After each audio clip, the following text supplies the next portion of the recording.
भगवते वासुदेवाय ओम देवकी सुत गोविंदमास्तुयो जगतपति देहि तनियम कृष्ण त्वाम अहम शरणम गतः। अथ श्रीमद् वाल्मीकि रामायण प्रथम खंड द्वितीय सोपान अयोध्या कांड अष्टचत्वारिंशः सर्गः। नगर निवासिनी स्त्रियों का विलाप करना। ओम नमः शिवाय ओम नमः शिवाय ओम नमः शिवाय। ओम नमो भगवते वासुदेवाय ओम देवकी सुत गोविंदमास्तुयो जगतपति देहि तनियं कृष्ण त्वाम अहम शरणम गतः। ओम नमः शिवाय ओम नमः शिवाय ओम नमः शिवाय। तेषामेवं विषण्णानां पीडितानां तीव च बाष्पविप्लुतनेत्राणां सशोकानां मुमूर्षया अभिगम्य निवृत्तानां रामं नगरवासिनाम् उद्गतानीव सत्त्वानि बभूवुरो मनस्विनाम्। ओम नमः शिवाय ओम नमः शिवाय। स्वयं स्वयं निलयामागम्य पुत्रदारय समावृता अश्रूणि मुमुचुः सर्वे बाष्पेण पिहिताननाः। न चाह्यस्यन् न चामोदन वणिजो न प्रसारयन् और न चाशोभन्त पण्यानि नापचन् ग्रहमेधिनः। नष्टं दृष्ट्वा नभ्यनन्दन् विपुलं वा धनागमं पुत्रं प्रथमजं लब्ध्वा जननी नप्यनन्दत। ग्रहे ग्रहे रुदत्यश्च भर्तारं गृहमागतम् अव्यगर्हयन्तो दुःखार्ता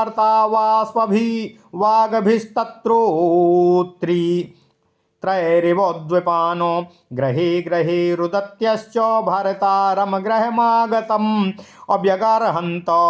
व्यगर्हयन्तो दुःखार्ता वाग्भिस्तोत्रैरिव द्विपानो। ओम नमः शिवाय ओम नमः शिवाय ओम नमः शिवाय। किम नु तेषां ग्रहय कार्यं किम दारय किम धनेन वा पुत्रैर्वापि सुखैर्वापि ये न पश्यन्ति राघवम्। एकः सत्पुरुषो लोके लक्ष्मणः सह सीतया यो नु गच्छति काकुत्स्थं रामं परिचरन् वने। आपगाः कृतपुण्यास्ता अपदभिन्यश्च सरांसि च येषु यास्यति काकुत्स्थो विगाह्य सलिलं शुचिः। शोभयिष्यन्ति काकुत्स्थो मटव्यो रम्यकाननाः आपगाश्च महानूपाः सानुमन्तश्च पर्वतः। काननं वापि शैलं वा यं रामो नुगमिष्यति अप्रियातिथिमिव प्राप्तं नयनं साक्ष्यन्त्यानर्चितुम्। ओम नमः शिवाय। विचित्र कुसुमा पीडा बहुमञ्जरीधारिणः राघवं दर्शयिष्यन्ति नगः भ्रमररसालिनः। अकाले चापि मुख्यानि पुष्पाणि च फलानि च दर्शयिष्यन्त्यानुक्रोशाद् गिरयो राममागतम्। अप्रस्राविष्यन्ति तोयानि विमलानि महीधरा अविदर्शयन्तो विविधान् अभूमश्चित्रांश्च निर्झरान्। ओम नमः शिवाय ओम नमः शिवाय ओम नमः शिवाय। पादपः पर्वताग्रेषु रामयिष्यन्ति राघवं यत्र रामो भयं नात्र नास्ति तत्र पराभवः। सा हि शूरो महाबाहु पुत्रो दशरथस्य च अपुरा भवति नो दूरादनुगच्छाम राघवम्। पादच्छाया सुखम भर्तुस्तादृशस्य महात्मना सा हि नाथो जनस्यास्य सा गति सा परायणम्।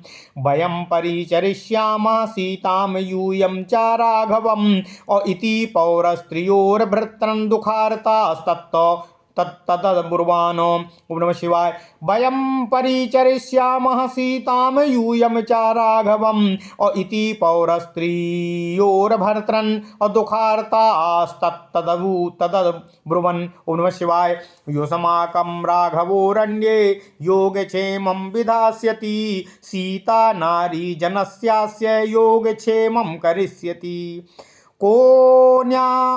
कोन्वनेना प्रतीतेन सोत्कण्ठितजनेन च असम्प्रीयेता मनोज्ञेन वासेन हृतचेतसा कैकेय्या यदि चेद राज्यम् स्यादधर्म्यामनाथवत नाहि नो जीवितेनार्थः कुतः पुत्रः कुतो धनः। ओम नमः शिवाय। ओम नमः शिवाय। यया पुत्रस्य भर्ता च त्यक्त्वा वैश्वर्यकारणात् अकंसा परिहरेदन्यं कैकेयी कुलपांसनि कैकेय्या न वयं राज्ये मृतका हि वसेमहि जीवन्त्या जातु जीवन्त्याः पुत्रैरपि सपामहे। या पुत्रं पार्थिवेन्द्रस्य प्रवासो यति निर्घृणा कास्तां प्राप्य सुखम जीवेद धर्म्यां दुष्टचारिणीम उपद्रुतमिदं सर्वं नालम्ब्यामनायकम् कैकेय्यास्तु कृते सर्वं विनाशमुपयास्यति नाहि प्रव्राजिते रामे जीविष्यति महीपति अमृते दशरथे व्यक्त्यं विलोपस्तदनन्तरम् ते विसंपिबतालोड्य क्षीणपुण्या सुदुःखिताः राघवं वानुगच्छन्ध्वामश्रुतिं वापि गच्छत मिथ्या प्रव्राजितो रामः सभार्यः सह लक्ष्मणः भरते सन्निबध्या स्म सैनिके पशवो यथा। ओम नमः शिवाय। पूर्णचन्द्राननः सम्यां पूर्णचन्द्राननः श्यामो अगूढजत्रुररिन्दमम् पूर्णचन्द्राननः श्यामो गूढजत्रुररिन्दमः आजानुबाहु पदमाक्षो रामो लक्ष्मण पूर्वजा पूर्वाभिभाषी मधुरा सत्यवादी महाबलः सौम्यश्च सर्वलोकस्य चन्द्रवत प्रियदर्शनः नूनं पुरुष शार्दूलो मत्तमातंग विक्रमः अशोभ इष्यत्यारण्यानि विचरन् सा महारथः तातस्था विलपन्त्यास्तु नगरे नगर स्त्रियाः चक्रुरसुरदुःख संतप्ताः मृत्योर्भयागमे इत्येयं विलपन्ती नाम स्त्रीणां वेशमसुः राघवम् जगामास्तं दिनकरो रजनी चाभ्यवर्तत नष्टज्वलन संतापा प्रशांताध्याय सत्कृतः तिमिरेणानुलिप्तेव तदा सा नगरी बभौ उपशांत वणिक्या पंड्या नष्टहर्षा निराश्रयाः अयोध्या नगरी चासीन नष्टतारामिवाम्बरम् तदा स्त्रियो राम निमित्त मातुरा यथा सुते भ्रातरिवा विवासिते विलाप्य दीनारुरुदोर्विचेतसः सुतैर्हिता सा मधिकोऽपि सोऽभवत् प्रशान्तगीतोत्सवनृत्यवादना बिभ्राष्टहर्षा विहिता प्रणोदया तदा ह्ययोध्या नगरी बभूव सा महार्णवः सांच पितोदको यथा। ओम नमः शिवाय। ओम नमः शिवाय। ओम नमः शिवाय। ओम नमो भगवते वासुदेवाय। ओम देवकी सुत गोविंद वासुदेव जगतपते देहि में तनियम कृष्ण त्वाम अहम शरणम गतः। अथ श्रीमद् वाल्मीकि रामायण प्रथम खंड द्वितीय सोपान अयोध्या कांड 48वां सर्ग नगर निवासिनी स्त्रियों का विलाप करना। ओम नमः शिवाय। ओम नमः शिवाय। ओम नमः शिवाय। ओम नमो भगवते वासुदेवाय। ओम देवकी सुत गोविंद वासुदेव जगतपते देहि में तनियम कृष्ण त्वाम अहम शरणम गतः। इस प्रकार से जो विषादग्रस्त अत्यंत पीड़ित शोकमग्न तथा प्राण त्याग देने की इच्छा से युक्त हो नेत्रों से आंसू बहा रहे थे, श्री रामचंद्र जी के साथ जाकर भी जो उनके बिना उनके साथ गए बिना ही लौट आए और इसलिए जिनका चित्त ठिकाने नहीं रह रहा था, मन स्थिर नहीं था, उन नगर निवासियों की ऐसी दशा हो रही थी मानो उनके प्राण ही निकल गए हों। ये सब अपने अपने घर में आकर अपनी अपनी पत्नी और पुत्रों से घिरे हुए आंसू बहाने लगे। उनके मुख अश्रुधारा से आच्छादित हो रहे थे। उनके शरीर में हर्ष का कोई भी चिन्ह दिखाई नहीं देता था तथा मन में भी आनंद का पूर्णतया अभाव हो रहा था। वैश्यों ने अपनी दुकानें नहीं खोली थीं। क्रय विक्रय की वस्तुएं बाजारों में फैलाई जाने पर भी उनकी शोभा प्रतीत नहीं हुई थी। उन्हें लेने के लिए कोई ग्राहक नहीं आ रहे थे। उस दिन गृहस्थों के घर में चूल्हे नहीं जले और ना ही रसोई बनी। खोई हुई वस्तु मिल जाने पर भी किसी को प्रसन्नता नहीं हो रही थी। विपुल धनराशि प्राप्त हो जाने पर भी किसी ने उसका अभिनंदन नहीं किया। जिसने प्रथम बार पुत्र को जन्म दिया वह माता भी आनंदमग्न नहीं हुई।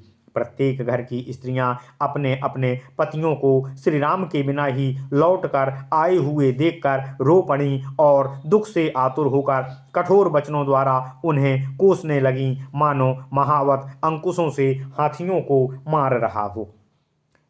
उनकी स्त्रियां बोलीं, जो लोग श्री राम को नहीं देखते उन्हें घर द्वार, स्त्री पुत्र, धन दौलत और सुख भोगों से क्या प्रयोजन है। संसार में एकमात्र लक्ष्मण ही सत्पुरुष हैं जो सीता के साथ श्री राम की सेवा करने के लिए उनके पीछे पीछे वनवास के लिए चले जा रहे हैं। उन नदियों, कमल मंडित बावड़ियों तथा सरोवरों ने अवश्य ही बहुत सा पुण्य किया होगा, जिनके पवित्र जल से स्नान करके श्री रामचंद्र जी आगे बढ़ेंगे। जिनमें रमणीय वृक्षावलियां शोभा पा रही हैं, वे सुंदर वन श्रेणियां, बड़े कछार वाली नदियां और शिखरों से संपन्न पर्वत श्री राम की शोभा बढ़ाएंगे। जब श्री राम जिस वन अथवा जिस पर्वत पर जाएंगे वहां उन्हें अपने प्रिय अतिथि की भांति वहां आया हुआ देख वे वन और पर्वत उनकी पूजा किए बिना नहीं रह सकेंगे और अपना सौभाग्य मनाएंगे। विचित्र फूलों के मुकुट पहने हुए और बहुत सी मंजरियां धारण किए हुए भ्रमरों से सुशोभित वृक्ष वन में श्री रामचंद्र जी को अपनी शोभा दिखाएंगे। वहां के पर्वत अपने यहाँ पधारे हुए श्री रामचंद्र जी को अत्यंत आदर के कारण असमय में भी उत्तम उत्तम फूल और फल दिखाएंगे और उन्हें भेंट करेंगे। वे पर्वत बारंबार नाना प्रकार के विचित्र झरने दिखाते हुए प्रभु श्री राम के लिए निर्मल जल स्रोत बताएंगे। ओम नमः शिवाय। पर्वत शिखरों पर लहलहाते हुए वृक्ष प्रभु श्री रघुनाथ जी का मनोरंजन करेंगे। जहाँ श्री राम हैं वहाँ ना तो कोई भय है और ना किसी के द्वारा पराभव भी वहाँ हो सकता है, क्योंकि दशरथ नंदन महाबाहु श्री राम बड़े ही सूरवीर हैं। अतः जब तक वे हम लोगों से बहुत दूर नहीं निकल जाते, इसके पहले ही हमें उनके पास पहुंचकर उनके पीछे लग जाना चाहिए। उनके जैसे महात्मा और स्वामी के चरणों की छाया ही हमारे लिए सबसे सुखद है, परम सुखरूपी है। वे ही हमारे रक्षक और हमारी गति और हमारे परम आश्रय हैं। हम स्त्रियां सीता जी की सेवा करेंगी और तुम सब पुरुष लोग श्री रघुनाथ जी की सेवा में लगे रहना। इस प्रकार पूर्ववासियों की स्त्रियां दुख से आतुर हो अपने अपने पतियों से इस प्रकार की बातें कहने लगीं। वे पुनः बोलीं, वन में श्री रामचंद्र जी आप लोगों का योगक्षेम स्वयं ही सिद्ध करेंगे और सीता जी हम नारियों के योगक्षेम का निर्वाह करेंगी। यहाँ का निवास, यहाँ की प्रीति और प्रतीति से रहित है। यहाँ के सब लोग श्री राम के लिए उत्कंठित रहते हैं। किसी को यहाँ का रहना अच्छा नहीं लग रहा है तथा यहाँ रहने से अपने मन, अपनी सुध बुध मनुष्य खो बैठा है। भला ऐसे निवास से किसी को क्या प्रसन्नता होगी। यदि इस राज्य पर कैकेयी का अधिकार हो गया तो वह अनाथ सा हो जाएगा। इसमें धर्म की मर्यादा नहीं रहने पाएगी। ऐसे राज्य में तो हमें जीवित रहने की भी आवश्यकता नहीं जान पड़ती है। फिर यहाँ धन और पुत्रों से क्या लाभ और क्या लेना देना है। जिसने राज्य वैभव के लिए अपने पुत्र और अपने पति को त्याग दिया, वह कुल कलंकिनी कैसे कैकेयी दूसरे का किसका त्याग नहीं कर सकेगी। हम अपने पुत्रों की शपथ खाकर कहती हैं कि जब तक कैकेयी जीवित रहेगी तब तक हम जीते जी कभी उनके राज्य में नहीं रह सकेंगे। भले ही यहाँ हमारा पालन पोषण होता रहे, फिर भी हम यहाँ रहना स्वीकार नहीं करना चाहेंगे। जिस निर्दय स्वभाव वाली नारी ने महाराज के पुत्र को राज्य से बाहर निकलवा दिया है, उस अधर्मपरायणा दुराचारिणी कैकेयी के अधिकार में रहकर कौन सुखपूर्वक अपने जीवन को व्यतीत कर पाएगा। कैकेयी के कारण यह संपूर्ण राज्य अनाथ एवं यज्ञ रहित होकर उपद्रव का केंद्र बन गया है। अतः एक दिन में सबका विनाश अवश्यंभावी है। श्री रामचंद्र जी के वनवासी हो जाने पर महाराज दशरथ जीवित नहीं रहेंगे। साथ ही यह भी स्पष्ट है कि राजा दशरथ की मृत्यु के पश्चात इस राज्य का लोप हो जाएगा। इसलिए अब तुम लोग यह समझ लो कि अब हमारे पुण्य समाप्त हो गए हैं, यहाँ रहकर हमें अत्यंत दुख ही भोगना पड़ेगा। ऐसी दशा में या तो जहर घोलकर पी जाओ या श्री राम का अनुसरण करो अथवा किसी ऐसे देश में चले जाओ जहाँ कैकेयी का नाम भी सुनाई ना पड़ा हो। झूठे वर की कल्पना करके पत्नी और लक्ष्मण के साथ श्री राम को देश निकाला दे दिया गया और हमें भरत के साथ बांध दिया गया। अब हमारी दशा कसाई के घर पर बंधे हुए पशुओं के समान ही है।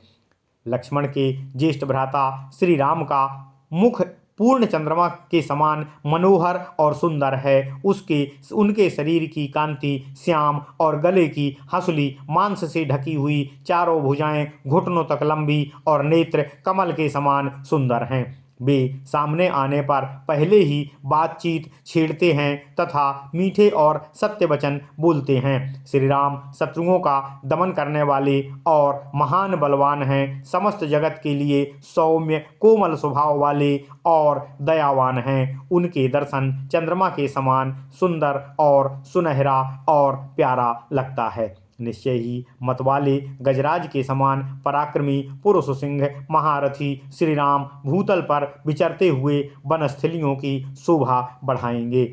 नगर में नागरिकों की स्त्रियां इस प्रकार बार बार विलाप करती हुई दुख से संतप्त हो इस तरह जोर जोर से रोने लगीं मानो उन पर मृत्यु के समान संकट और भय आन पड़ा हो। अपने अपने घरों में श्री राम के लिए स्त्रियां इस प्रकार दिन भर विलाप करती रहीं। धीरे धीरे सूर्यदेव अस्ताचल की ओर चले गए और रात हो गई। उस समय किसी के घर में भी अग्निहोत्र के लिए भी आग नहीं जली, स्वाध्याय और कथा वार्ता भी नहीं हुई। सारी अयोध्यापुरी अंधकार से पूरी हुई सी प्रतीत हो रही थी। बनियों की दुकानें बंद होने के कारण वहाँ चहल पहल बाजार में बिल्कुल ही नहीं थी। सारी पुरी की हंसी खुशी छिन गई थी। श्री राम रूपी आश्रय से रहित अयोध्या नगरी जिसके तारे छिप गए हैं उस आकाश के समान श्रीहीन जान पड़ती थी। उस समय नगरवासिनी स्त्रियां श्री राम के इस तरह आतुर हो रही थीं मानो उनके सगे बेटे या भाई को देश निकाला दे दिया गया हो। वे अत्यंत दीन भाव से विलाप करके रोने लगीं और रोते रोते अचेत सी हो गईं, क्योंकि श्री राम उनके लिए पुत्रों तथा भाइयों से भी बढ़कर प्रिय थे। वहाँ गाने बजाने और नाचने के उत्सव बंद हो गए थे। सबका उत्साह पूरा समाप्त हो गया था। बाजारों की दुकानें नहीं खुली थीं। इन सब कारणों से उस समय अयोध्या नगरी जलहीन समुद्र के समान सुनसान लग रही थी। ओम नमः शिवाय। इत्यार्षे श्रीमद् रामायणे वाल्मीकिये आदिकाव्ये अयोध्याकांडे अष्टचत्वारिंशः सर्गः। इस प्रकार श्री वाल्मीकि निर्मित आर्ष रामायण आदिकाव्य के अयोध्याकांड में 48वां सर्ग पूर्ण हुआ। ओम नमः शिवाय। ओम नमः शिवाय। ओम नमः शिवाय। ओम नमो भगवते वासुदेवाय। ओम देवकी सुत गोविंद वासुदेव जगतपते देहिमे तनियम कृष्ण त्वाम अहम शरणम गतः।